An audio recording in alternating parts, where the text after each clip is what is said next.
New Seadoo switch cruise. What I started last night, the best person who's done this video to date is Frank on it, DIY, I think, Roll Cars. If you just YouTube search installing Garmin Transducer, you'll see his has a gear and a car wheel. He does a phenomenal job in narrating. Thanks, Frank. I got my parts and how-to from him, but I'm a couple steps ahead. Let me just show you. So if you look down in there, you can see my sloppy job of the transducer coupling I put in last night. Used Frank's method. I measured the angle. It was exactly as he had, called for the 20-degree unit, put the notch to the inside, and I'm right at 1 degree right now. You can see it loaded the adhesive on. Speaking of the adhesive, let me just show you, because I'm in the great state of California, they don't allow the part number that Frank has, so I had to use this Loctite PL Marine East Cure. So this is the brand I had to use that was acceptable to get shipped to California. Marine Fast Cure adhesive sealant. It's been 24 hours. You can see I got the transducer down there sitting in a plastic bag. I also took the chair off with Frank's method, popped the 4 corner plastic pieces off. It's a size 10 millimeter socket to get the 4 corners off. This is a T30 torque bit. Another video says T25. T25 is loose. Don't do T25. Frank was right, it's T30. Here's the little rubber half with a cut in it, the grommet, forget what you call this damn thing, but easy peasy lemon squeezy. Popped that out, brought the new one in. I got some zip ties coming down right now, and as Frank says, you go in here. I'll try to see if you get a picture with this Insta360 we're using.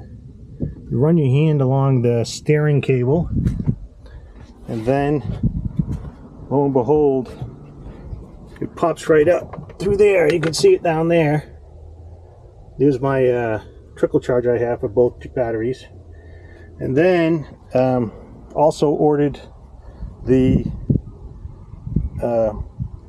conversion from the 8-pin to 12-pin, or 6-pin to 12-pin, or 9-pin, I forgot. I know this is 12-pin up here.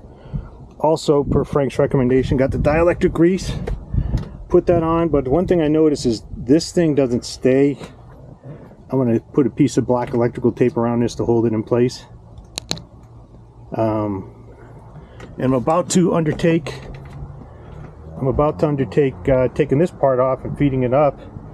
Then I'll pop back down to the transducer mount, and what I'm going to put in, I'm going to try something different than what Frank used and what a lot of other guys. I'm using mineral oil instead of the RV antifreeze.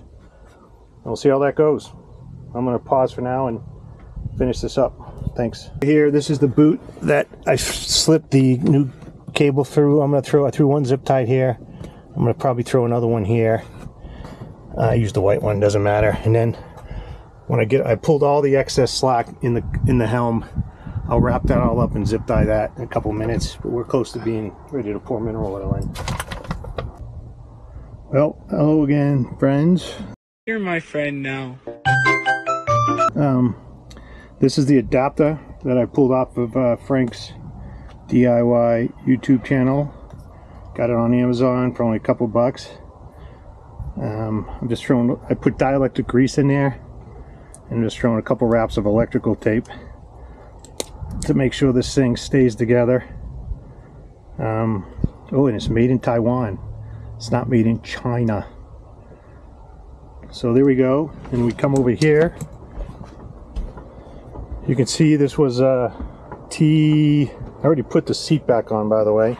I zip tied under there. There's no reason to keep it off. I could sit down. This is a T20 torque bit. There were 3 screws. 1, 2, 3. And then there was a long with a T30 here. And there was also a T20 buried back down in here. You see how nicely it comes apart. The videos, some of the videos don't do it justice. And I saw another guy actually drilled a hole through here because he didn't have the security bit. Again, thank you, Frank. Here it is, guys. This one, this Tech Prem Pro, whatever, $6.95 on Amazon. I can't tell if you guys can see it. I'm using a new camera. But $6.95 Prime. I got them all in 2 days, including the adapter. Came apart easy peasy lemon squeezy. I'm about to pop the 12 pin up through the opening. Thanks. One more thing before I button this up. I got the 12 pin here. It can't fit the way it is now, but you actually can pop this plastic dash right up, see? And I was able to feed it through that way. So another little added tip, this little part of the helm pops right up, and easy peasy lemon squeezy. We're ready to attach this, and I'll button everything up. Put the plastic back together, put the metal pipe in.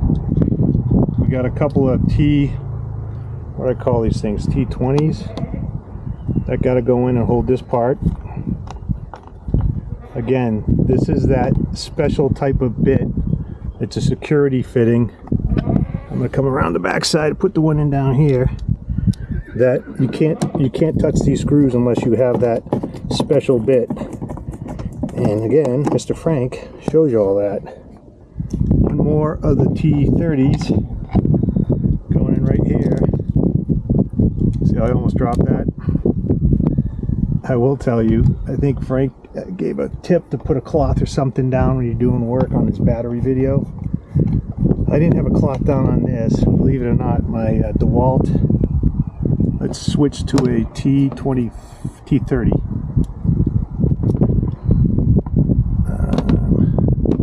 Don't give me the drill driver on the ground.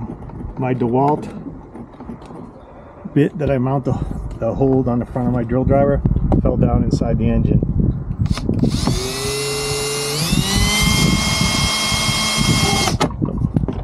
That's not in there right. Hold on. Go down. Yep, I got it. Here we go. Fortunately for me,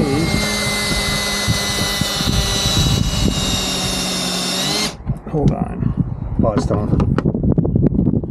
All put back together. The T30s are tightened up. This is all tight. The dash of the helm is tight, and this is already, by the way, don't forget, when you pull your Garmin out, when you do, as you should, so no one steals it, it's got a little rubber cover right here. All I got to do now, the last two things, is connect the orange to the blue cord down there, clean up the cable management, and then pour in the mineral oil and tighten up the top. Alright guys, I got the mineral oil in.